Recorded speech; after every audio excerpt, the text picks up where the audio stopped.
This episode of the Citadel Cafe is brought to you by listeners like you.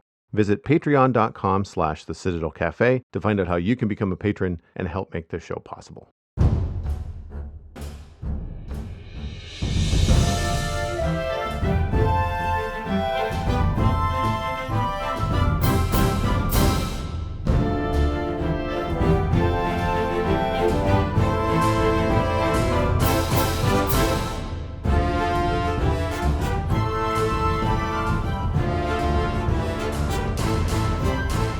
This is the Citadel Cafe, episode number 415 for Wednesday, September 22nd, 2021, the first day of fall, as a matter of fact. My name is Joel Duggan, and the Citadel Cafe is where my friends and I hang out to talk about the geeky stuff that we are into.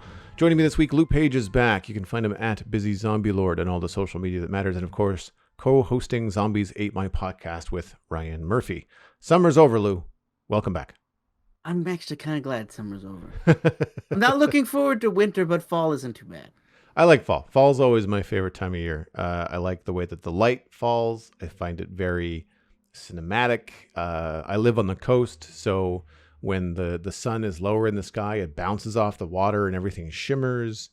Not that summer isn't pretty in Nova Scotia, but this year summer was hotter than Hades' arsehole. So I'm happy to see it go. I enjoy being in my apartment without a fan going and realizing I'm actually quite comfortable right now. Yep. That part is nice. I agree. But I also blinked and August and September have just vanished, which I know we say a lot on the show. I think it's just because I find this time of year very busy. I find that podcasting, the listener engagement is up because people are back from vacation. They're going back to school. There's a lot more commuting going on.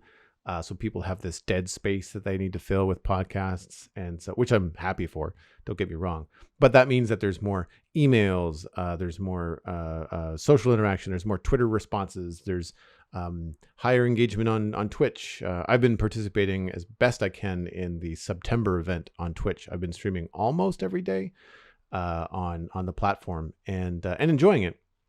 It's been a lot of fun.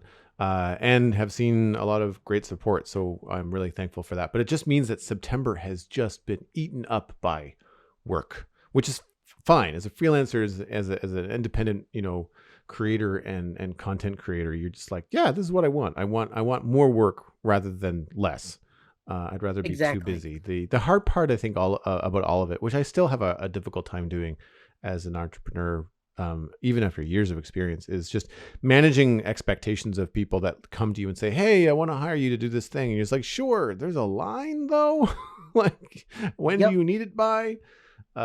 Which is, again, I'd rather have, this problem than the other thing, which is where you're hunting for work, looking for work. And I never like that feeling. So, no, I understand that. We're in the process of having our house painted outside, and we reached out back in April, and they're here now, and this was the soonest that we could get anybody to come paint the house. Yeah. That's how book solid most contractors are right now. Yep. I feel that too with a lot of friends that own houses as they try to do things in their backyards. I know Steven was just talking about this on the show the last time we spoke, which was that he wanted to redo their deck this summer because, it's COVID-19, you're not going anywhere. But that's the idea that the rest of Canada also had. And so you can't find the lumber or a handyman to do the thing that you want to be doing in your backyard. I have a big, it's about 20 by 30 deck out back. It's huge. And it really, like, the deck itself is solid, but the boards that run across the base of it some of them need to be replaced. And I was like, this is a project I should do. And then I saw wood prices and I said, when prices go down. Yeah. Well, it's a good time of year to grab a coffee, play some video games, enjoy the inside. I also want to get in some fall hikes because I haven't hiked at all this year, and I say that with some regret because I really feel like there were some opportunities to go, but being so busy and doing the streaming thing now on the weekend, which has kind of replaced any kind of like back when I used to have a part-time job outside the house, streaming has replaced that, which is fantastic. But it does mean that I'm kind of working weekends, because weekends is kind of like when for me, the Minecraft audience is available. Usually, there's more people on weekends, and as a result, I haven't really been able to do a lot of hiking. But this fall, I'm hoping to remedy that. I imagine the Minecraft audience is on the younger age, so it would make sense. During the day, they're probably in school or Yep. taking Oh yeah. classes. So you're either going to catch them late in the evening or you're going to catch them all day Saturday and Sunday with nothing to do. Yeah, the later evening folks are more the adult fans, which is Yep. fine because I prefer normally when I say mature audience, I don't necessarily mean that I have an adult rated stream. I don't curse and swear, and I keep it all PG and family friendly because Minecraft is a family game really. But the level of discourse that I enjoy on stream is usually from older players. But see, this is the thing: like Minecraft has been around for 10 years, so any player that was 10 or 12 when it came out is now 22. So it's usually I find the conversations that I see happening in my my Twitch channel for Minecraft streams are like, I'll be right back. I gotta go to class, as in like I have to go to my college class, or I've Hmm. got to switch. I'm in between class and my part-time job, so I'm tuning in on my phone on the bus on the way there, like that kind of stuff, which I think is really cool. I'm glad that the game has such long legs for people. Then the reverse, I've also got anecdotally adults in the stream that are into Minecraft because their kids got into it, and now Yep. they're more into it than their kids are. Which I've seen that before. yeah. Well, that's what happened to me. Steven's kids introduced him to it, and then they introduced me to it, and now Steven and I think we play more than they do. But the thing for me is it's about the content creation. I think I've mentioned this on the show before, but I have always enjoyed video games. I wouldn't necessarily identify as a gamer because I don't play everything that comes out.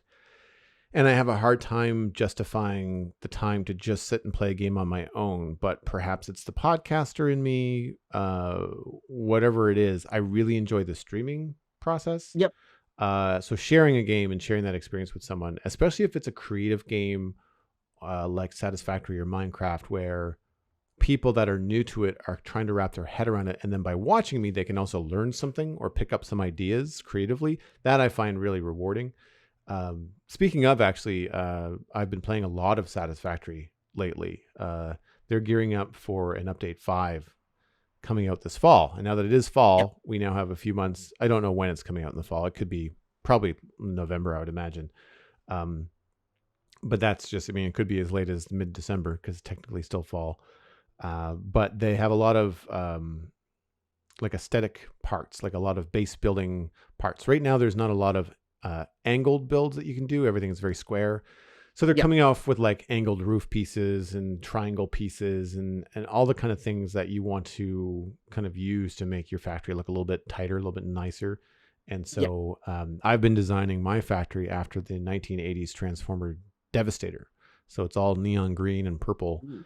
and lots of angles. And so I'm looking forward to the new angles and stuff. So I've been working really hard to get the infrastructure done, get the thing up and running so that we can start to build really cool things around it when update 5 comes out. And so but it's been a lot of fun doing that on stream, and it's a hard thing. I know I've spoken about this on other shows that I've done. I think Gemini Tay and I on the Spawn Chunks talked about this, and maybe it was a post show, I can't remember, but the idea of trying to branch out as a streamer that's not playing just one game. Like you see really strong showing for Minecraft, you see a really strong showing for Fortnite, Apex Legends, but these people very often that's the only game they play. Yep. And I'm more of a variety streamer. I like to switch things up, and thankfully, and hopefully because of my presentation, Satisfactory is seeing an uptick to the point now where, depending on the day, I could play Satisfactory or Minecraft, and I'll probably get the same amount of people in the chat. Now, I still do Minecraft on the weekends for 2 reasons. One, like I said, that's where the Minecraft audience is, but also going into Monday when I do the Spawn Chunks podcast, I kind of want to have my experience in Minecraft for the week kind of fresh in my mind to talk about on the show. So Yeah. when I record on Monday, it makes sense to do Minecraft on Saturday and Sunday. Have you ever, I don't remember, have you ever poked your big toe into No Man's Sky at all? No. No. I was interested in it and excited for it when they released the release trailer, But as the game got closer to launch and they revealed more of what the game was like, I was like, "Oh, this is not a game for me. This is not what I was hoping it would be." Right. Uh, and so I've never dipped my toe in specifically because I'm not I'm not into like building towns and exploring without a purpose. I like story in my game, and when I saw that this is really open-ended and there really kind of isn't a plot, I was like, "Oh, nope, not for me. Not for me. I'm gonna get bored with this thing in 2 hours." Yeah, you're looking for a Mass Effect for Yeah, that. Yeah, for that kind of experience. Yeah, yeah, it does have more of a story now. But I wanted to bring it up because I did mention the Frontiers trailer a couple of weeks ago on the show. I since updated and went to go play the Frontiers trailer, especially because it's available on Game Pass and it cross saves between Xbox and PC. So eventually, the plan was to start a new Frontiers save in one of the expedition missions, which doesn't start you off at the very beginning, or like so I thought. Get you up to speed a little bit faster, and then I could kind of befriend my Steam player, and then basically like give all the goodies from the Steam player to the Microsoft account, and basically not have to start from scratch to be able to then stream and play on the PC. But then if I'm looking for something chill to do at night on the couch, play on the couch with my Xbox controller and do some stuff there, and have it be not two different saves, right? yeah. But the Frontiers release was awful. I consider myself a pretty positive person. I'm a positive streamer. I don't like to rag on stuff too much. But if you go back and watch the VODs on my Twitch channel, for anybody that's interested in the No Man's Sky Frontiers release and the expedition missions, they are awful. It is a poorly designed, buggy mess. Now, I want to be sure to say, I admire what No Man's Sky is trying to do, and it is my type of game in terms of its scope and its general mission. But I fail to understand how they can repeatedly, so poorly execute these releases. We're talking about like progression milestones that are out of order, and it's not a bug. That's designed that way. Like you have Yeah. to unlock, milestone 3. And in order to do that, you have to make sure that you've done milestone 4F. And you're like, what? Yep. Where is that? What menu is that buried in? Well, one of my biggest gripes, and it's one of the reasons why I have not touched this game, is the creators release content and then they have to constantly apologize and then fix it, and then release content, apologize, and then fix it. And I've been like, if that's the way this game gets released, then I really don't. I'm gonna be frustrated all the time, and I just want something I can jump in and I don't have to think about it. Frustrating was the name of the game. 100% was the name of the game. It was just roadblock after roadblock after roadblock. It was grounding you on a toxic planet, and you have to fix your ship, which is fine. That's how the game starts when you start a new mission as well. But you can get off the ground in about an hour, maybe an hour and a half. Less if it's your second playthrough and you know what you're doing. This was 5 hours of gameplay, and the ship isn't even half fixed. And it's like, oh, Oh, you have to walk to that colony over there. I don't know. We don't know what's next because the progression is so obscure and so buried in menus that you can't figure out what to do next. And when you're looking at these milestones about where you're supposed to go, it gives you a timestamp. It says, oh, the next settlement on this planet is an hour away, real time on foot. no, And I'm just like, no, no. If it was 7 minutes, no. I would consider it. But like, it's no. I do not want to do it. And as a test, out of pure frustration of roadblocks, like I have an hour left to stream, and there's nothing else left to do. We got in a buggy, and like a vehicle, and decided to drive it, and it was a terrible experience. So I cannot recommend at all people jumping into No Man's Sky and exploring it in the expedition missions. And what they are saying is the way to experience this new Frontiers update. You can still enjoy it. I did start a new save about 2 months ago for fun on a rainy Saturday night on the Xbox from scratch. And that experience is still fine. That's like repair the landing gear on your ship. Okay, done. Repair the engines. Okay, done. Repair the jump jets. Okay, done. Take off. Like just, it was straightforward. Fix 1, 2, 3, fly away. Like that worked. And then once you're into space, then it becomes more of a sandbox game, and it is self-directed. You kind of have to decide what you want to do. But that experience is fine. It's this particular update though. Like, I just don't understand how a game developer that has been designing and working on the same game for 5 years continues to design things so poorly, receive so much feedback from the community saying this was buggy and awful, and yet continues to just make decisions that don't make sense. It's common sense. It's like A, B, C, and instead they're like, no, Z, F, G. And you're like, what? Why? Like, why is this in this menu? Why is this buried here? Why are you doing this out of order? Like, if there's a specific order this has to go in, this is what it should be presented as. If you want to see something, an interesting story about something like that, the guys who did Darkest Dungeon have a free documentary that was done for them about them on YouTube. I think The Escapist published the thing. It's about 45 minutes to an hour. And they talk about how when they originally put the game out on Steam as an early access, and how they were an early access darling, and they couldn't believe the money was rolling in, and they kept doing things. And then about midway through development, they were getting feedback from fans being like, the game's too easy. Game's too easy. Gotta make it harder. Gotta make it harder. Gotta make it harder. And so they added a bunch of content to the game to make the game harder. And then what they found out was the people that were telling them to make the game harder were the minority of people playing it, not the majority. They were just the most vocal. So what ended up happening is they made the game so hard it was almost unplayable. So nobody bought DLC. People stopped playing it, and they went from being like the number one game being played on Steam to the game nobody was playing on Steam, and they had to kind of revamp the wheel again to get everything rebalanced.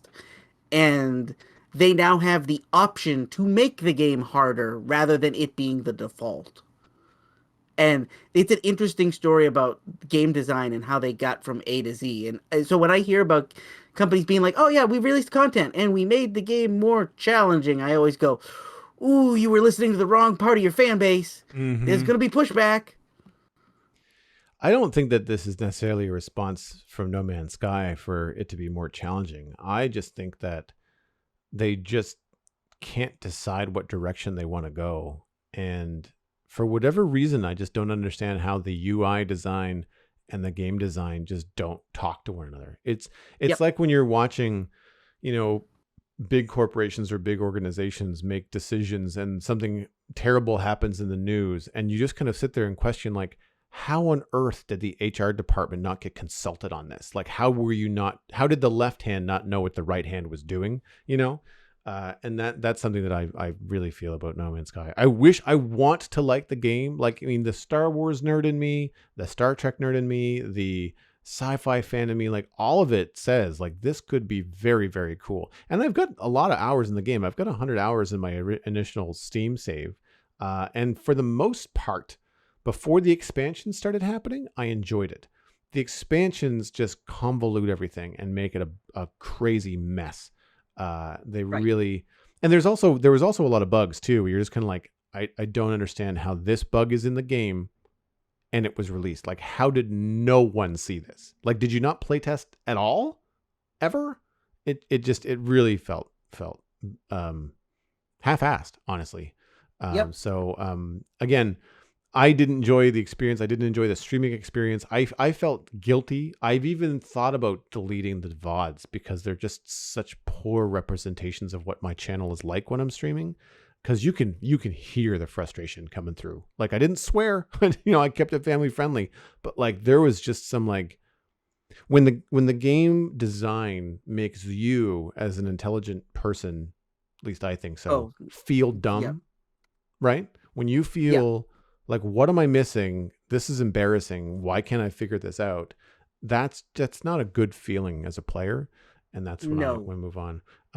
I've had a similar, kind of like experience with my Xbox on some games. But I've also realized that I'm having this problem where I do enjoy the value that Xbox Game Pass gives me, but despite the fact that I think I know what I want, I also have the next Netflix problem of sitting down and trying to decide which of the 6 games I have installed on the Xbox I want to play. I will sit there and mull it over for hours and just not play anything.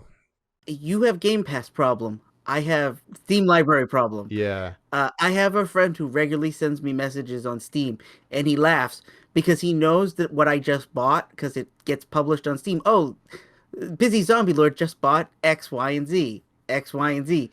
And he goes, and then I look at you and see what you're playing. He goes, and you're playing the same 5 games that you always play. And Yep. I'm like, yeah, I know. And he goes, and you just bought a brand new game. Are you playing it? No. And I'm like, well, the baby's distracting me, so I need something that I can walk away from. He's like, that excuse will only last you so long, sir. And I'm like, yeah, I know.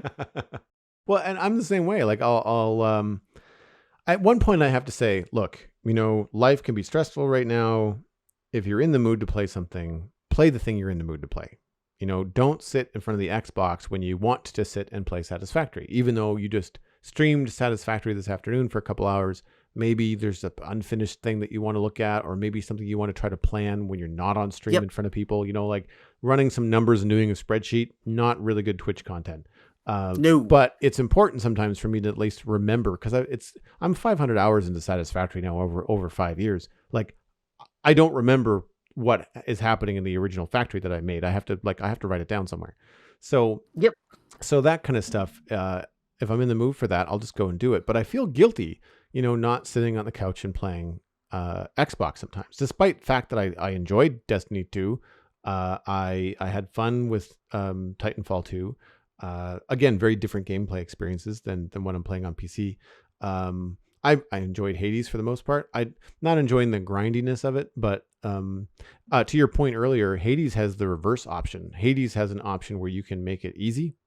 Like, Yep. there's the natural game progression, and if you want, you can go into game mode. And that doesn't turn it into an easy mode, but what it does is that as you die, it gradually buffs you by like 10%. Yep. So if you're honestly trying to not die, it's only going to make it as hard as or as easy as it needs to be for you to succeed. It's not going to Yep. all of a sudden make it a cakewalk, right? But I Yep. really enjoy the writing in that game, and the art is so pretty. So I really want to get out of, I can't remember. I think I'm in Tartarus right now. What I find when I play that game is I'll do 2 or 3 runs, take me like an hour, and then I'm like, all right, I'm done for the night. I'm gonna go play something else now. Yeah. So it's not a game I can spend 30 hours straight playing.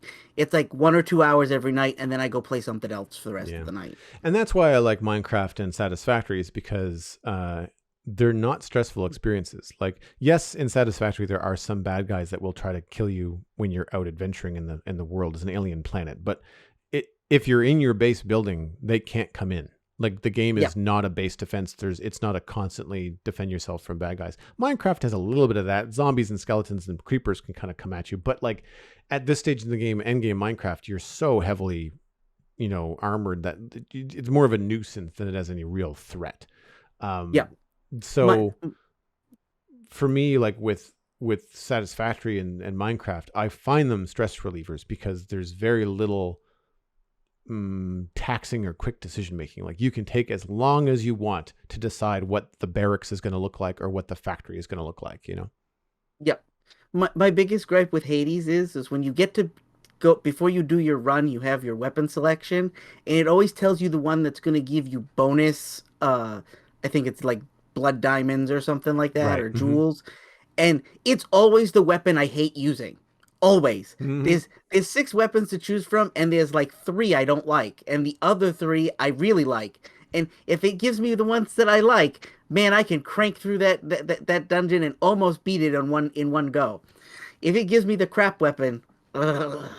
Yeah, I haven't unlocked them all yet, but right now I flip-flop between the sword and I can't remember the name of the spear, but it's got reach, which is what I like about it. Yep, the spear is probably my favorite. If I use the spear and I get the right right gods to help me, I can get to basically the last area of the game before you get escape before with no problem. Nice. If I can do that with the sword and the spear, sometimes with the shield.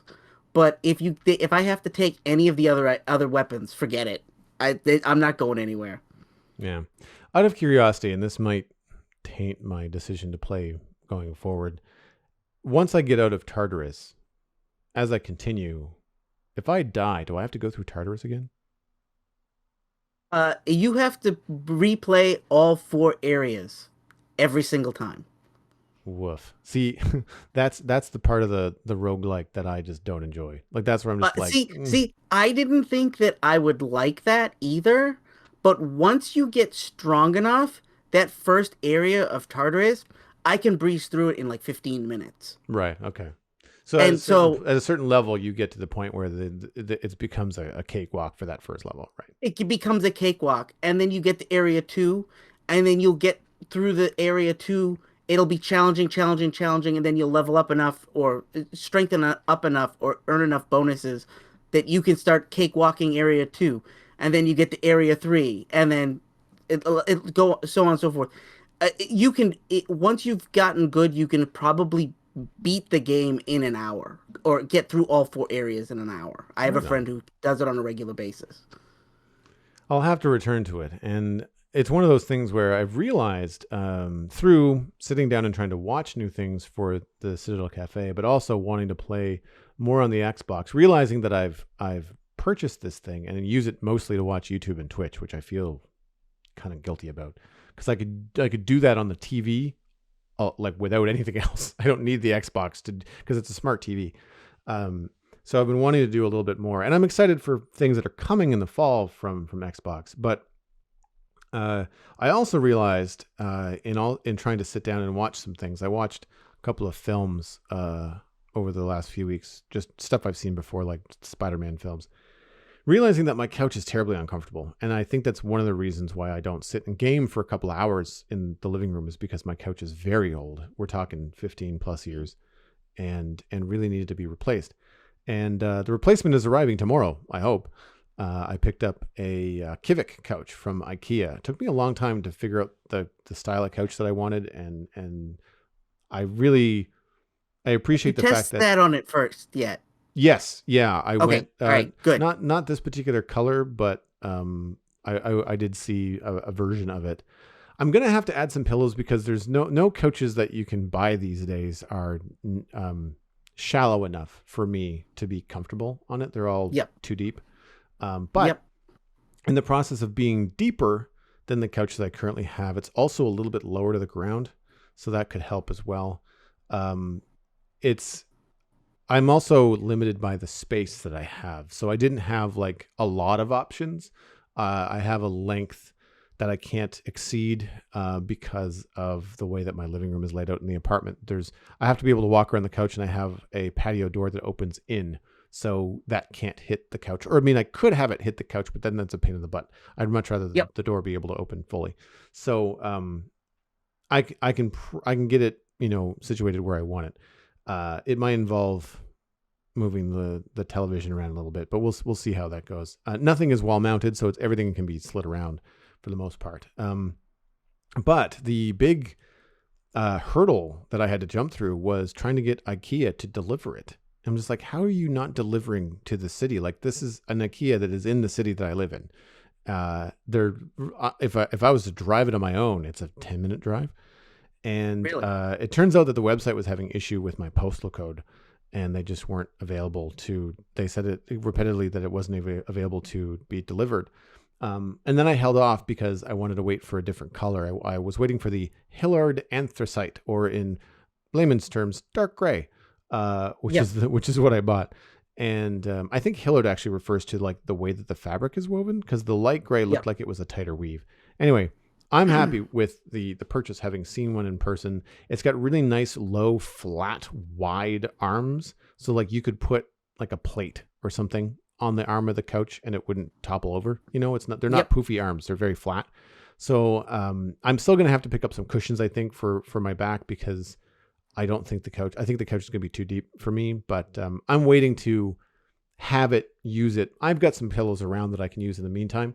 And pillows from IKEA are cheap. If I decide to go back to IKEA to get them, they're pretty cheap to pick up. So I'm looking forward to it. It's been a while since I've picked up something new in the living room. And when you've lived in the same apartment for quite some time, adding a new piece of furniture really kind of adds a lot to it. Yep. But I'm concerned that the IKEA delivery is not going to go smoothly. They asked a lot of questions in the delivery. I was very clear that it's a third floor, no elevator, like, and they say we deliver to the threshold of your home. Like, that's fine. The threshold to my home is on the third floor. It's not the apartment door. My Yeah. dad said that when they ordered bookshelves or something from IKEA, they wouldn't bring it upstairs, but that's because the threshold of the home was the front door of the townhouse and they didn't bring it upstairs. Yeah. And so the delivery company wasn't from IKEA. It's a contracted out delivery company. So dad is pushing me to like contact this delivery company. I'm just like, I don't have it. Like, I don't know. IKEA just says that it's going to be delivered. They don't tell me who's delivering, you Yeah. know? We ordered IKEA stuff when we first bought this house, but the nearest IKEA from me is 4 hours away. Wow. So my office in the basement where I'm sitting right now, all the furniture here is IKEA. I have two IKEA desks, a bookcase, and a bunch of other stuff that I had to all put together myself. And the delivery company wouldn't even do the threshold. They pulled up, rolled up in the back of the truck, dropped a pallet on in my driveway, and said good luck and drove away. Wow. So, and this was 4 years ago. So that Yeah. that was that was IKEA delivery here in Maine. Yeah, I left a lot of details and they said like, tell us about your space, and I was just like, there are short flights of stairs with wide landings, like there there's a parking spot out front that should be vacant. You can also pull up to the main door. I mean, it won't be the end of the world if they leave it downstairs, but there's one piece, which is the frame of the couch, which is in a big box. I don't think I'll be able to carry it up. I could probably push it up, but it's one of those things where like I might have to call a buddy and be just like, "Hey, can you come over and help me push this box up the stairs?" And if Yep. that's the case, I would be asking the name of the delivery company and lambasting them because like it's costing me $60 to get this thing delivered from across town. So like you're movers. That's what you do. Like you're delivery people. Yep. Like that's deliver it. That's it's not an Amazon box that just gets left at my front door. Um, Yep. so we'll see how it goes. But the delivery cost, as much as it is still cheaper than what I found out is the alternative. I went to Facebook, which is not something I do very often. It's just because that's where a lot of local friends are, people that own homes. And I said, hey, friends, I can't seem to figure out how to get IKEA to deliver to my apartment in Dartmouth. Like, it seems unreasonable that they don't do it during a pandemic. So what gives? And a lot of people responded and said, actually, last time we had to do something from IKEA, we had to rent a truck and get it ourselves. I'm just like, are you kidding me? Like, that is awful. Yep. So I know people who have had to do that too. yeah, so the $60 is cheaper than renting a vehicle because I know how much of a pain in the ass that is. So at least, and plus, I'm hoping that I don't have to, bring it all the way upstairs myself. If I do, I mean, one piece at a time. It comes in 3 or 4 boxes. So the one big box is probably the heaviest, which is the frame. I think the website said it was 100 pounds. I mean, like, I'm in decent shape. I can't lift that up the stairs because it's a long box. It's like 6 feet long. Yep. But we'll see how it goes. I'm very curious about the forthcoming customer service tomorrow morning. But I am Good also luck. yeah, thanks. I'm also excited about having a new piece of furniture to enjoy the television and Xbox that I invested in this winter. And I mean, as fall comes in and we're looking at getting into colder temperatures and stuff like that, I'm probably going to be spending more time, in the living room now. I've been spending a lot of time outside barbecuing and been back into the gym a lot lately too. So there's been a lot more outside time, which is nice. But anyway, speaking of being in front of the TV, we should probably get into the main meat of the show. Now that we're done talking about what we've been playing, we can talk about what we've been watching. What's up with you, man? I feel like it's been a little while since we've caught up. Like, what has been on your small screen at home this week? I've been watching a lot of the same stuff, but I've only come across one new show in the last couple of months that I thought people should hear about. Uh, I'm a big fan of Martin Short. Steve Martin, sometimes he's a hit, sometimes he's a miss, but I like him. And Hulu here in America, I don't know what it would be up in Canada, released a show called Only Murders in the Building. And it's sort of a comedic take on true crime podcasts. And the premise is that Steve Martin's character, who's a used to be a police detective on TV, and Martin Short, who used to produce Broadway plays, their characters are living in this big fancy building in New York City that basically everybody wants an apartment in. It's kind of like like being in the place that everybody wants to be. And uh they both they end up having to evacuate the building for like what they think is a fire. Somebody pulled the fire alarm, and they find out that they both really like this true crime podcast, which is basically supposed to be, what's the one that everybody likes? um Oh, true crime podcast? I don't know. yeah I don't like them at all. Serial. Oh, It's sure. supposed to be Serial, and but it's not Serial, but they might as well call it Serial. And they end up in the restaurant across the street from their building while the fire alarm's being pulled, talking to each other, and realize they both listen to the same show. And then in walks Selena Gomez, who lives in their building too, and she ends up having a conversation with them and realizing she likes the same show too, only to, when they get back to the building, find out somebody in their building was murdered while the fire alarm was going off.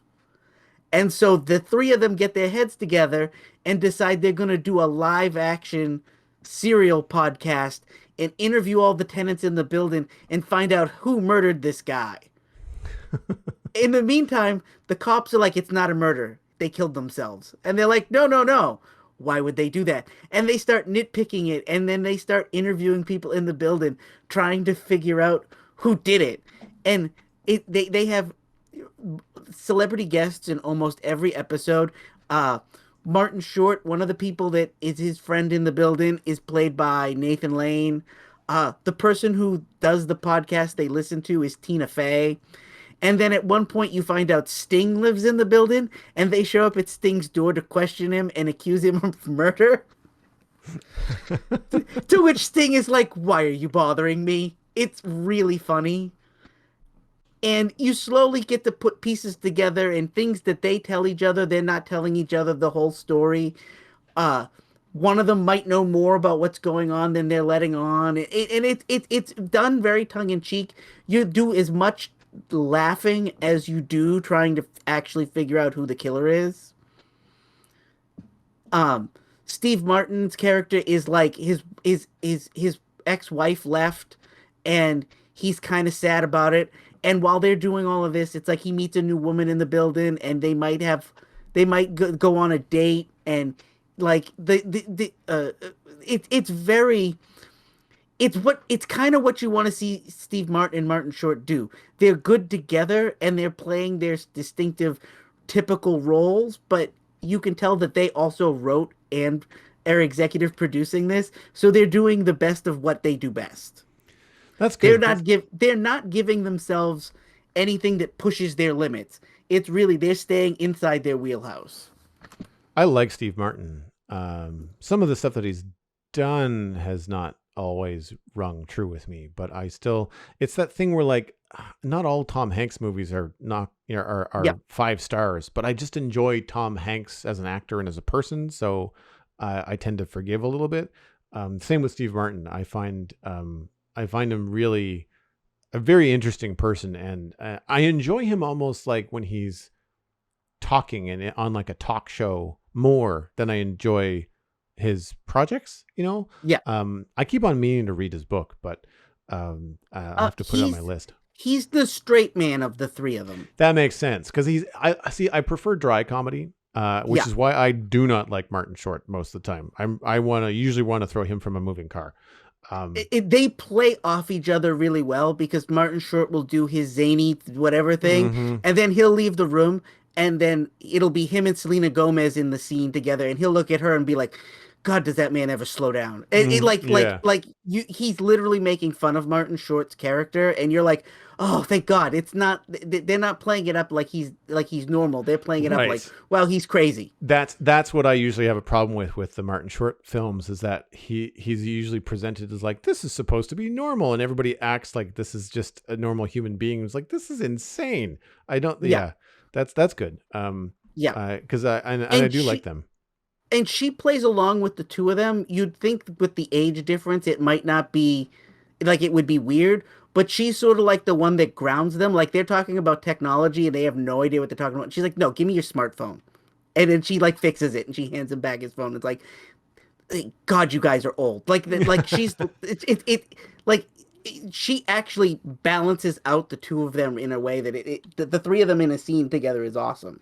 I've not seen Selena Gomez in anything. I only know who she is from just pop culture and the internet.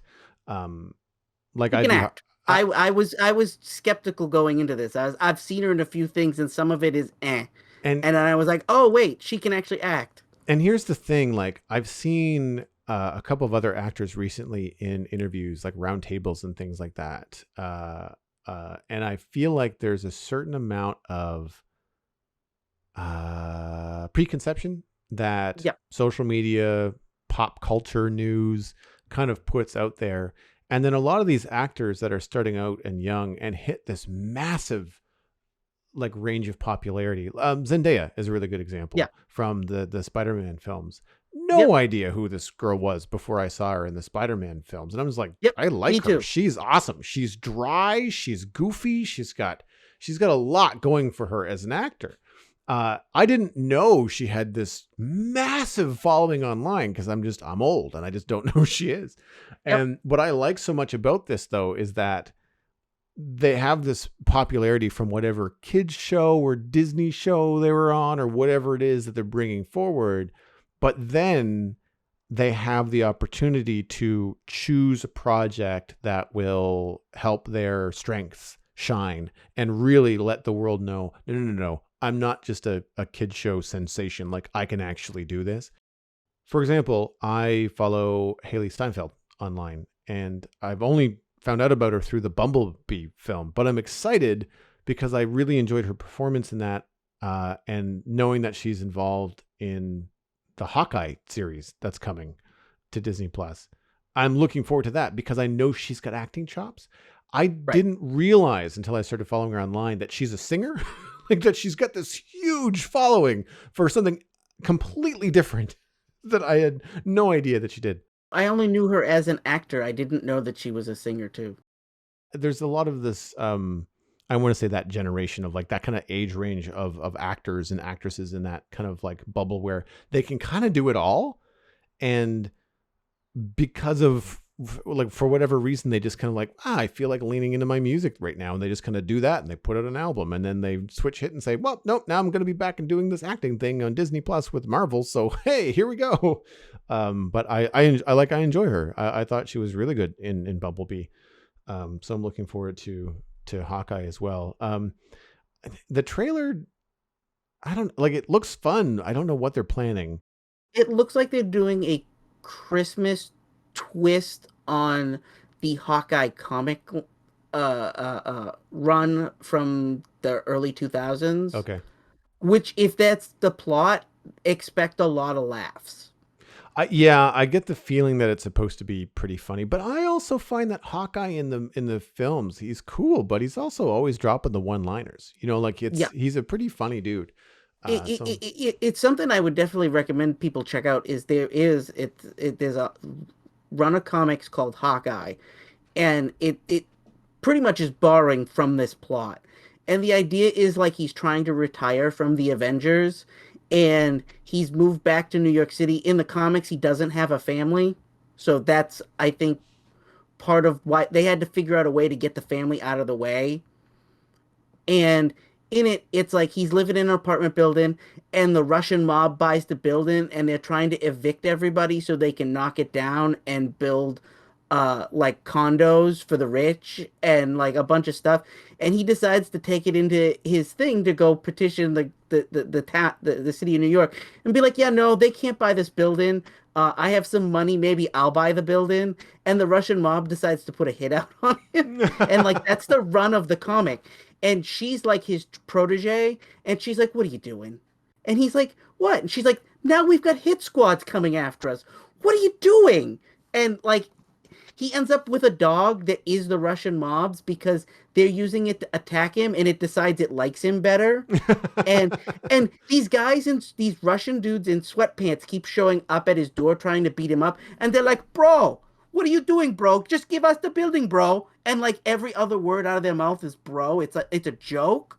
And so I see this trailer and I'm like, "Oh, they're cutting back all the funny bits because they don't want you to know how funny this thing is going to be."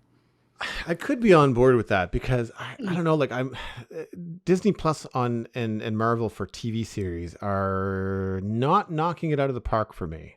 I really liked The Falcon and the Winter Soldier. WandaVision was okay. It was interesting. What If is falling flat on its face for me. Loki, eh. What If has been very hit or miss for me. When there's an episode I like, I really like it. When there's an episode I don't like, I really kind of don't like it. Mm-hmm.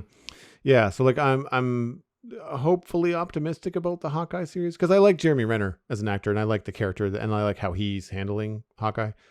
Yeah. But we'll see how it goes. I mean, there's gonna be it looks like there might be some Disney Plus in my future because that is actually how you can watch Only Murders in the Building in Canada. It's on Star. Oh, really? Yeah, Really? so it's on Disney Plus. Yeah, I keep on forgetting now that Disney has incorporated Star into at least the Canadian offerings. Yeah. It's probably in the US as well. It makes sense to me because Disney owns like 75% of Hulu right now. Yeah. So what's nice about that is that it brings some non-kiddie stuff to Disney Plus, right? Like Yeah. there's a lot of different things I can watch on there now, which is cool. Speaking of Disney Plus, you might be wondering why we're not talking about Star Wars Visions. Well, that's because it came out like 6 hours ago. Yeah, I was gonna say I wasn't sure that I saw reviews yesterday and I loaded up my Disney Plus and was like, oh, it's not out yet. It'll be out later this week. Okay. Yeah, no, it's out right now, and I'm looking at all of the episodes for season 1. They did not. Oh, do, did they do? Yeah, Did they do did all at once? They did the dump. They put them all down. It looks like Man, I wish they'd do that more often. yeah, 9 episodes. No indication as to how long they are on the website, but looks like one of them. Oh, yes, there is 23 minutes, 17 minutes, 15 minutes. So it's a small offering. That's why they're not doing it in weekly releases, is because most of them are, well, all of them are under half an hour.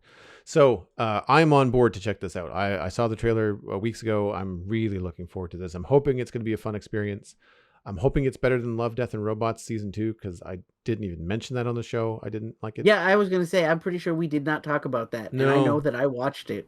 Yeah, I did too. I don't even think I finished it. Yeah, so I finished it. I finished it, and there was like 3 I liked, and the rest I was like, wow, that was crap. Yep. Yeah, that's kind of how I felt too. I feel like with this one, not only are some of them like visually stunning, but I've just been jonesing for some Star Wars lately. And I've been holding off for like really gross weather outside to like watch Star Wars. I haven't watched Star Wars on my new TV. Yep. I need to sort out my audio situation before I think I return to my big watches this winter are the Star Wars and Lord of the Rings, especially with Amazon doing their own series now. I want to rewatch those, and I need better sound. The earphones that I have are not great, and weirdly, I experience Disney Plus better through my TV than I do through the Xbox. There's something wonky about how the Xbox handles Disney Plus, and I get a much smoother experience on the TV. But as such, I don't have options for headphones yet for the TV. I would say nothing's worse than HBO's streaming service. HBO Max is the most unmanageable, unwieldy of all of the fronts like Netflix or Hulu or any of them. Yeah, so I have to go through Crave when that happens. So it's a different interface for me altogether. The HBO Max interface itself, literally I click the button on my Roku and everything on my Roku is almost instantaneous. Anytime I have to do anything with HBO Max's interface, it's like you push the button, wait 60 seconds. Push the button, wait Oh, 60 seconds. rough. Yeah, And I bet. HBO themselves has said they understand the problem. They'll get around to fixing it when they're not getting you major content. Aren't you glad we're just giving you theater movies right now? And I'm like, no, fix your interface, dummies. Yeah. Because as soon as Dune is out and I've watched it, I'm canceling your service. I've heard really good things about Dune, and I've heard really good things about Shang-Chi. I've not Uh, seen which either. which Shang-Chi is coming to Disney Plus November 12th or Wow. November 15th. Well, I can appreciate why they're waiting. I mean, it's the number one movie in the world, at least the last time I checked. Yeah. Which is Um just for Simu Liu, like, my gosh, hats off. Like, congratulations. Like, that's fantastic to see and hear. I just, for whatever reason, a theater is just not in my vernacular right now. It's Nope. not on the list of what I need to do. I, I Now, I don't even have one to go to. weirdly, I'm going to the gym a couple times a week where I'm probably interacting with way more people than I would had I gone to a movie theater. But I balance that decision out with, like, it's for my health. Sitting in Yep. a movie theater for 2 hours has got nothing to do with my health.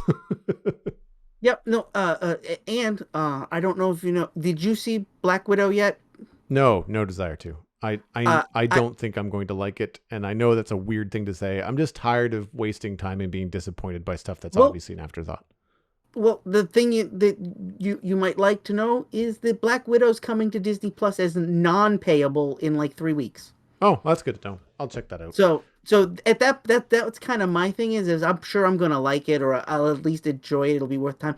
But I wasn't gonna pay $30. No, And there's they had already said in 90 days it's gonna be Disney Plus for free. And I went, well then why am I gonna pay $30? I'll just wait the 90 days. Yeah, there's a couple of movies that are now past that Disney exclusive. I want to say Raya and the Last Dragon is watchable now, I think it and is, and Cruella just became available like last week or 2 weeks Luca ago. is as well, the latest from Pixar. So there's all these things Yep. that I've been wanting to watch that I need to return to Disney Plus. I might even postpone my Netflix subscription for a little bit because I upped the Netflix increased their cost, but I also increased my plan because I have a 4K TV and I wanted to take advantage of the Dolby Atmos stuff. Which I will say, when I've watched some things on Netflix that have been Dolby, like those Spider-Man films from Hmm. like Marvel Disney, they're wow, and Sony I should say, they look fantastic. I'm glad that I'm paying the extra to take advantage of the 4K.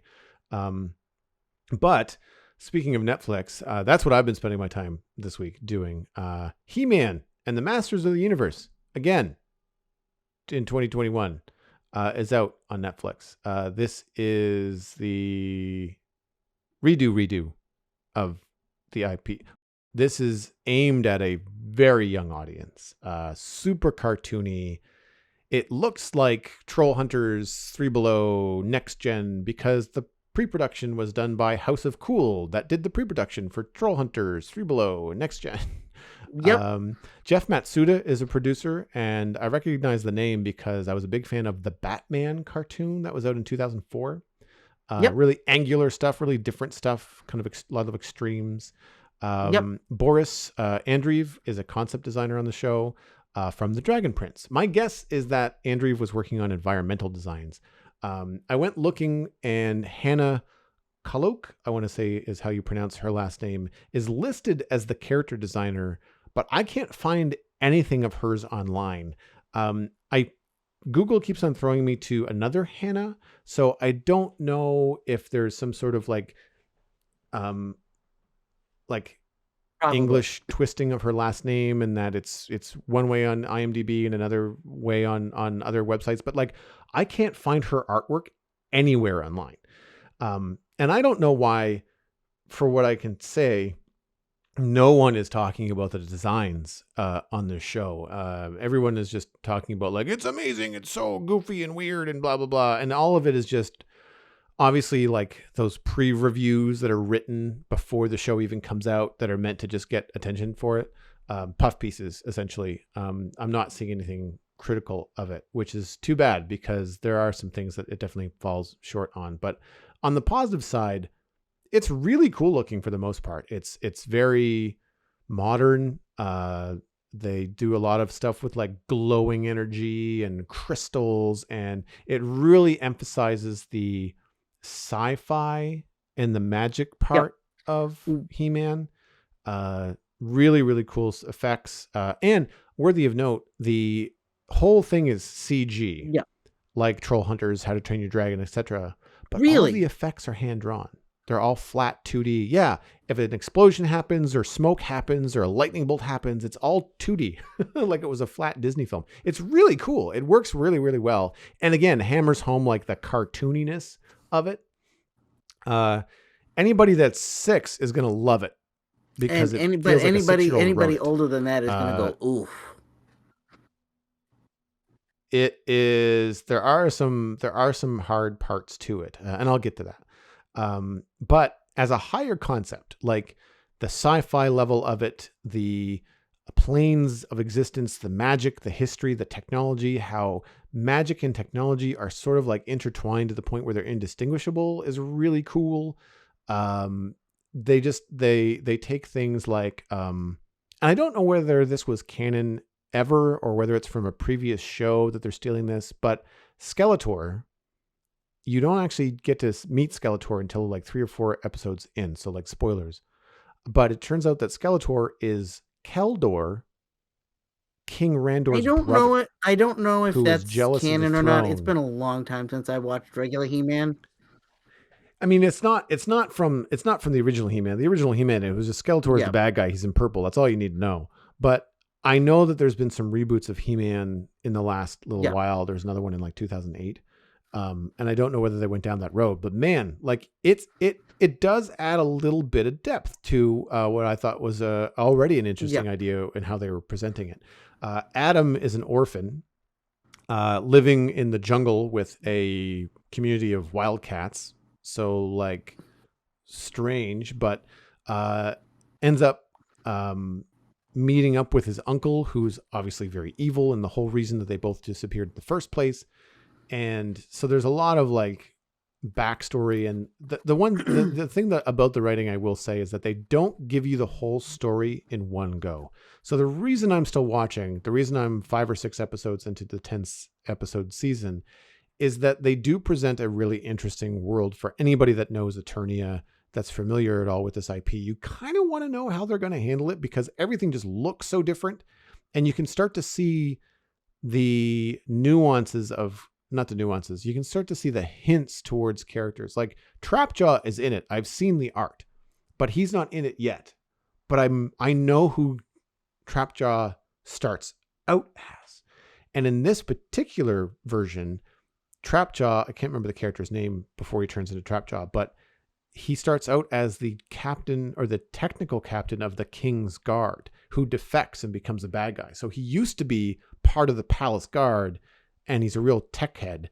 And now he's just like a pirate because he turned heel and decided he didn't like the king.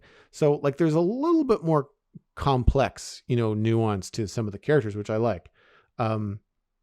The other thing that they did is that they've separated the magic, and I think this is something that I've heard before. Skeletor's staff, they call it the Havoc staff. I'm pretty sure that they've called it the Havoc staff before. But Havoc is a type of magic in Eternia, and it's different than I don't even know if they give the power of Grayskull a name for the power that it is. They just call it the power of Grayskull. But Havoc is basically like the yin and the yang of it, right? So for the fact that there's all this light energy on the planet, there's also this dark energy. And it's neon green, and it's slimy, and it's very Skeletor. And it turns Randor's hand into a bone. So like when you first meet, not Randor, Keldor, when you first meet Skeletor, he's not fully a skeleton yet. He's only got a bony hand. So stuff like that is really cool. And it just has this kind of like 80s vibe to like the neon green, the slime mountain, and like all that kind of stuff that we knew kind of growing up watching the show. And I like that. I like that they give it this twist because it keeps the clarity, but it reminds me of stuff like the Fel Right. energy from World of Warcraft, the things that the demons use, and then eventually the warlocks use to control people. And that's what turns all the orcs green in World of Warcraft and turns them into evil, like killing machines. And so it has this familiarity to it that means that you'll grasp what's going on very quickly. But then it also has this kind of unfamiliarity to it where they're really taking things to a new level in terms of what the characters are, what the characters mean. It's really difficult to look up information about the show because every time you Google Masters of the Universe and Netflix, of course, you get Yep. all the articles about Revelation, right? And the giant Yeah, when I dumpster first fire saw that the that show trailer for was. this, my thought was, oh, in early productions, Netflix realized that the Revelations things was going to be a dumpster fire, so they prepped this in anticipation of the dumpster fire, so they could be like, no, no, no, forget about that thing. Watch this. Well, this is by Mattel Television. So was the Revelation as well. But I think Revelation was meant to Yeah, be aimed at the 40-year-olds. And you yeah, can't sell toys to that many 40-year-olds anymore. I mean, ironically, they're the ones that have the money to buy them. But the toys for these things, for this line, is probably what's driving this, which is nothing new. It's what He-Man was in the 80s, too. The problem that I have with it is that you have an opportunity to do something really cool with a well-known IP, and instead you're just basically phoning it in to sell toys, which I understand is what the first one was for in the 80s. But you, everybody's grown since then. Everyone knows how marketing works. Everybody knows how this stuff works. You should really give your audience a little bit more credit. Um, so yeah, there's some things about it that they get terribly wrong. But before I get there, I really want to say that compared to Tila in Revelations, which they got wrong, Tila in Masters of the Universe, this cartoon, this kid's cartoon, is entirely different and entirely awesome. right. She's black. She does magic. She has little floating tech, almost headphones that kind of sit kind of outside of her temples. So she's got magic and technology that's always floating around her. She's strong-willed, and I would say she's the moral leader of the group. And when she has Grayskull powers, because in this show, once Adam unlocks the sword accidentally and turns into He-Man, he then shares the power of Grayskull with the 4 or 5 companions that help kind of save him and his village from these bad guys. And so his best friend, Tila, who just happens to be there, Man-at-Arms who defects from the bad guys to be a good guy, they just call him Duncan in this show, and then Cringer, who happens to be one of the cats that He-Man is living with, all get powers from Grayskull. So when Tila gets powers from Grayskull, she stops being a witch, which means that she has to like cast like spells with words and concentrate. She becomes a sorceress. And Tila actually can talk to the ghost of the sorceress of Grayskull in this show. And so she learns about Grayskull's powers, and she has like this crazy full armored sorceress space void wing design with like a Power Ranger helmet. Like, I mean, everything is over the top. Like it's really out to lunch as far as some of the designs go. Sometimes it works with Tila. It works. Sometimes it doesn't. I'm not a big fan of the He-Man design. But like they really nailed how to create Tila as the love Yeah, interest for Adam, sort of. The like really representation is there. They give her an excellent personality. She's really concerned with doing the right thing, whereas a lot of the other yeah. characters are just concerned with making poop jokes. So it really does sit well. It's one of the, I don't want to say the few things. It's one of the things the show got right. The things that they get really wrong, it's so kiddie. And I understand that it's not meant for me. Like I can sit and watch something and realize, okay, this isn't aimed at me, but kids are still going to really like it. But I kid you not, there is a fart, poop, or I'm not barf joke surprised. in every episode. Not surprised at all. Like it is horrible. Like it's the kind of stuff where parents would be like either rolling their eyes or maybe telling their kids, maybe don't make that joke. Like don't like, it's basically like the whole thing suffers from what I think are too many spoons in the pot, right? Like you can tell that there was an underlying vision. The showrunner is Robert. Gosh, I can't remember. Rob David, I think is the showrunner. And he did things like Max Steel and Teenage Mutant Ninja Turtles from 2008. So if you know what Max Steel is, then this show does not surprise you at all. Yeah. It's just over the top crazy, stuff, things that you would imagine. I don't want to stereotype, but what you would imagine most 6-year-old boys are into, in terms of like, cool rockets and hammers and all kinds of stuff. But they really go hard on the lowbrow. This is just dumb content, and it's unfortunate. You can tell that's probably some executive decision out there. This is boring. Where are the jokes? And yep, 100%. Yeah, that's what I came to as well. Is that it's the dialogue especially is terrible. It's insulting for kids. Like they say things that just, it's a forced joke or it's a really adult joke. You're just like, why? If you're gonna go this kiddie, why is Duncan talking about, I don't like fixing humans, I don't like fluids? It's just like there's a lot of stuff that just goes over the kid's head, but then sits with an adult like, that was awkward. Yeah. Like, why is that in this show? Because again, the show is really aimed at young kids. I mean, like, there's also fourth wall breaks for joke pauses from Skeletor and everyone. It's like, even when Skeletor's minions are rolling their eyes at the one punch lines, and you almost expect Skeletor to go, like, it's terrible. And yet in the next scene, he's supposed to turn around and be like this evil, maniacal thing. Now, again, I understand that Skeletor was goofy and cackly and weird in the original series. I get it. We're not in the 80s anymore. Like, there's something to be said for a modern audience if you're going to take something forward. And this show, the dialogue in this show makes Arrow look like a well-written television show.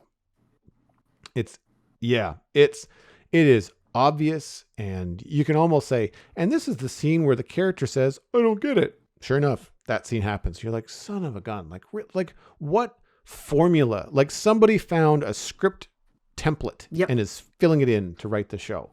I find it's rough. Netflix stuff that's on Netflix are very hit and miss for me, and it's usually stuff like this where, like, I think it's going to be good and there's things I like about it, but then I can tell that there's some Netflix executive in the background being like, no, it's not funny enough, add some fart jokes, and you're like, oh no, that's what's ruining this show. This would be really clever and I would have loved this as a kid, but the jokes would have driven me nuts. Exactly. And there's all this formula to the design of it too. Like, I really don't like the model for Skeletor now that he's fully in the show. And again, I get it. Skeletor in the 80s was a muscle-bound, dude. Every humanoid in the show had the same basic construction in the 80s because they had a budget. This show has a much larger budget, and they just basically made Skeletor look exactly like He-Man but bony on his legs. And they don't really explain what's going on. Like, I really feel like they had an opportunity for Skeletor to be very cool, and they just made him the same shape and silhouette as He-Man. I'm not a fan of the way that they He-Man is a kid no matter what. So even when it's like Shazam, Captain Marvel for DC, whenever Adam changes into He-Man, he's still a goofball teenager, which I don't enjoy. I really wish that he could be just a little bit more of a hero. Something I really enjoyed about the original He-Man series is that He-Man back then was like Captain America now, right? Like, he did the right thing. He was moral, and he would punch the bad guys, but he was always just trying to fight for truth and justice. And in this, half the time they win because of pure circumstance, or just luck, or Adam is just like, they also do the same thing every single show. there's the sequence where He-Man does like a lightning strike or something, and it's this over the top like animated thing, but it doesn't even show him hitting the bad guy. And it's like, if you're gonna do the same thing every week, then just start with that. Like, why are you not punching more things to save the day? There's a lot of stuff that feels very formulaic, like you said, very executive producer checkbox. I'm the boss. I want this in the show. I don't care whether it works or not. It's Back in the very, day, very I'm a big convoluted. anime fan. And in the 90s, there was the late 90s, early 2000s, there was a company that used to import anime, translate it, and then dub it, called ADV. And they imported a lot of anime I liked. My problem is you couldn't watch it ever dubbed. And it wasn't that the voice actors were bad. It was whoever decided to translate it would literally rechange the plot and make the jokes. Whereas the joke there wouldn't be a joke. They would feel that they would change lines of dialogue to be like, "It's your birthday," and the character would be dancing. But instead, in the original cut of the anime, the guy would be going, "Yes, I finally have won." And he's doing like a dance of victory because he thinks he beat the hero. And then it would be like they changed the dialogue to be modern, and it would be a fantasy anime, and you'd be like, or they'd make a political joke in a fantasy anime where like they'd make reference to like the president of the United States, and you'd be like, why did they do that? It doesn't make any sense. Mm-hmm. And that company went out of business, and it's like, oh, I understand why they went out of business. Yeah. I mean, the shortcomings don't stop there. I mean, for everything that is imagined and cool and unique, and I'll give something points for being unique, but I still think that Ram Mam, the design for her and her powers is stupid. Like her crystal rock helmet thing is ridiculous. I've never seen anything so dumb in a cartoon in my life. Crass, when she's not Ram Mam, has a helmet. It's too big for her because it's the helmet that her dad used to wear. And you find out during the show, small spoiler, that Adam and her are friends because they're both orphans. Yeah. Crass's ship crashed, and the only reason she survived is because she was wearing her dad's helmet, and her parents died. So she does not take this helmet off. So when the power of Grayskull transforms her, it also transforms her helmet, but it transforms it into the dumbest looking thing I've ever seen. And you want to like her because she's a cool chick. It's like Tank Girl for kids, right? Like she's all pink. She wants to headbutt everything. Her solution to most things is to just smack it. Like it's just, I like her a lot. You just don't like the look. No, the look though is so weird. And it's got some cool ideas to it. Like it's got rockets in the back of the helmet. So like she literally is blasting her head into things. And her suit, that when she transforms, she's got like calf rockets, just like Iron Man, uses his calf rockets to boost up. And so at the same time that you're thinking like, that looks really cool, and I can see the function of that, and maybe she's going to have rollerblades or something like that. You also get this like, why is she wearing this 3-tiered crystal penis on her head? Like it's really phallic, and it's really hard to get past. Yeah. And I want to be very, very clear here. I want to be very careful. Just because I'm not a fan of these designs doesn't mean that they're bad designs. I get the feeling that a lot of the character design decisions were perhaps out of the designer's hands.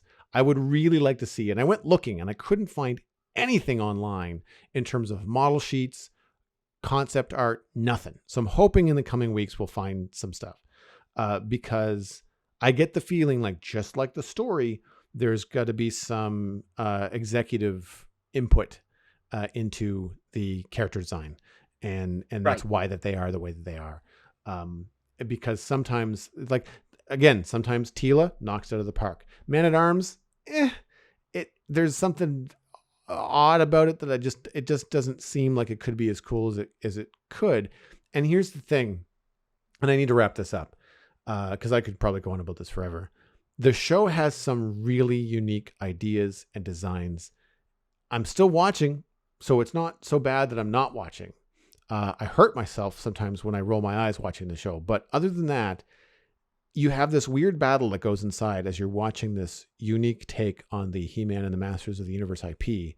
On one hand, you're like, wow, Teela looks great. That's such a cool thing. Skeletor and the Havoc magic, that's also a cool concept. The fact that he's He-Man's uncle is twisted and weird and cool. Ram Mam, even though she looks dumb, I like her as a character. She's even a little bit wall-eyed, like a pug. Like she doesn't really look straight ahead. So like there's a bunch of little things that you just realize are very interesting design cues. But then everything else is derivative. Like Ram Man sort of has this Iron Man vibe. You take one look at Man-at-Arms, Metroid. You look at Orko, Next Gen. You look at or Wally, Eva from Wally or Eve. You look at He-Man and it's just like this typical kind of like great big chest, small tiny waistline stuff. He's got this great big like looks like a barn door for a sword. There's a lot of stuff that just feels like it's pulled from so many other IPs where you can hear. Why be creative when we can steal from everybody? Look, you can hear the executives saying, just make it like this. Just make it like the Avengers. Make it like Disney. Make it like Star Wars. Make it like this. And just micromanaging this stuff down to the point where it's not original. And you know that there was probably some really cool original ideas put forward that got squashed by we just want to make it sell, right? And it's too bad. To end it on a positive note from the design, one of the things I really like is Cringer. Even though Cringer is just his namesake, he's not a scaredy cat. He's actually much more intellectual. It's kind of like having Alfred the Butler around from Batman. But he's been declawed. I think someone removed his claws in some sort of battle or slave sort of situation. So when he gets the power of Grayskull, he gets like mechanical claws that he can like shoot out of, and like he can do all this kind of stuff. And he also like triples in size. Like he looks really cool. And he's also intellectual enough that he can enjoy it. You know, like he really digs it when he's Battle Cat. There's a lot of really cool stuff like that goes for it, but then it's all just kind of like pulling back and forth in your brain to like, but I've seen, as unique as this is, somehow I have seen all of this before. And they didn't even try to hide it. And that I find is the biggest kind of like battle that I have watching the show. It's different than Revelation. With Revelation, I was just like, why am I watching this? Is it going to get any better? Nope. It's still terrible. In this, it's just like, I'm curious to see how they're going to handle it and how they're going to push it forward. I'm curious to see Adam meet his father, because his dad thinks he's dead. King Randor thinks Adam is dead. Right. He thought both his brother and son were dead. But then like Adam as a character, I don't like him. He's wishy-washy. He's He-Man isn't even the leader of the group. Like they really kind of missed the mark with the leader of the show. So there's all these kind of like push and pull things where it's not terrible. I'm still watching, but you kind of wonder like why so many things that have so much potential end up falling flat. And I can't really put my finger on it. But the problem is that we live in a world where shows like Avatar: The Last Airbender, Legend of Korra, and The Dragon Prince exist. Dragon Prince is produced by Netflix. Now, I realize I just named 3 shows all from the same showrunners. But the point is, there are good shows that appeal to kids and adults that are well written. I have some criticisms of Dragon Prince, but it's still miles better than most things out there right now. And I mean, I really enjoyed Avatar: The Last Airbender and Korra when that was on. So like that stuff is out there. You have a bar. You have to at least aim for it if you want to impress people. And I just really feel like they just kind of said, we just want to get this phoned in and done. It, again, like your 6-year-olds are going to love it. You are probably going to stomach it, if you're going to watch it with them. Moving on into the Internet Minute, which is brought to you by you as we wrap things up here. If you get value out of the show, please consider putting a little bit of value back in. You can become a member at patreon.com/the Citadel Cafe. Joining at any level will get you an invite to the member-only Discord server. Other benefits include website credits, thanks, and of course, bonus episodes. Our goal each month is to have at least one more patron than the month before. We're holding steady at number 25. If you'd like to be patron number 26, check out patreon.com/The Citadel Cafe. I have a pick this week, and it is a new video game that came out on Epic Games. We talked about this on the show a couple months ago, I think. It's Yes. Kena, Bridge of Spirits. It is available now for PC on the Epic Game Store. It's also available on PlayStation. Looks really cool. You grow a team of charming spirit companions called the Rot, which is a weird name for spirits, but and you can enhance their abilities and create new ways to manipulate the environment. So it's got this like environmental puzzle adventure feel to it. It's also got some collecting to it, and there's obviously going to be some boss battles and things. But the boss battles are more like, you know, evil spirits that are destroying the world and stuff like that. You're not running around like fighting bad guys so much as I can say. I've not looked into it too heavily because I obviously want to play it and I don't want to spoil anything. I've only seen a few minutes played on Twitch. It looked really pretty. I'm definitely going to check out more of it if I have a chance. But check out Kena Bridge of Spirits on Epic Games. Have you seen this at all, Lou? I have, and it has a very, very GameCube N64 Zelda vibe, which is what interests me about it. That's what I thought too, was Zelda vibe. This is definitely something that's up my alley. Yeah, I'll look into it further, and if I decide to pick it up, I'll probably stream it and let people know because I can use my Xbox controllers with the PC, so Yep. that could be fun.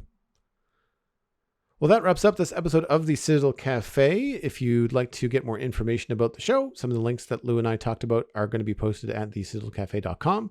Music for the show was composed by Kevin MacLeod, and you can email the show at thecitadelcafe@gmail.com or find us by name on Twitter. Subscribe for free on iTunes, Google Podcasts, Stitcher, Spotify, and YouTube. Word of mouth is the easiest way to support the show. Just tell a friend about the Citadel Cafe and where they can go to listen to it. You'd be surprised how far that goes, actually. My name is Joel Duggan. You can find everything I'm doing online, including my illustration and design portfolio at joelduggan.com. Listen to my other podcast about Minecraft at thespawnchunks.com. We've got Minecraft Live coming up in October, which is when Mojang is going to be announcing what's coming new for Minecraft. So lots of news going to be coming out, I think, over the next few weeks regarding that. So check that out at thespawnchunks.com. You can follow me at Joel Duggan on social media, and I will point you towards twitch.tv/Joel Duggan, where I'm going to be doing some art this week. I'm going to be streaming more Satisfactory and maybe even Kena Bridge of Spirits. Lou, where can people find you online? Easiest place to find me is on all the social media that matters under the name Busy Zombie Lord. And you can check out my show, Zombies Ate My Podcast, where last week we talked about the second episode of the premiere of The Walking Dead, which is being for their last season. This is one starting to hit it out of the park. I'm kind of happy with it. And next week we're going to talk about the 1990s remake of Night of the Living Dead. You've been listening to the Citadel Cafe, where we are fast, easy, and cheap, but you can only pick two.